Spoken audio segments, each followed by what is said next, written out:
কি উচিত করছি নাকি অনুচিত করছি। কারণ অন্যদিকে এমন একজন ব্যক্তিও আছেন যিনি একদমই পরিশ্রম চেষ্টা করছেন না। তিনি মদিরা পান করেন, বিলাসিতায় জীবন কাটান, অলস প্রকৃতির হয়ে ওঠেন, নিদ্রাতে বিলীন হয়ে থাকেন আর ভাবেন যে তিনি সুখ লাভ করছেন।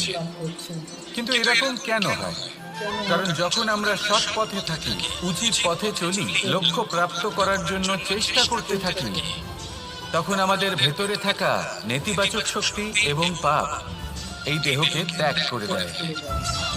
আর এই অনুভূতিটাই আমাদের দুঃখের অনুভূতি দেয়, কষ্ট দেয়।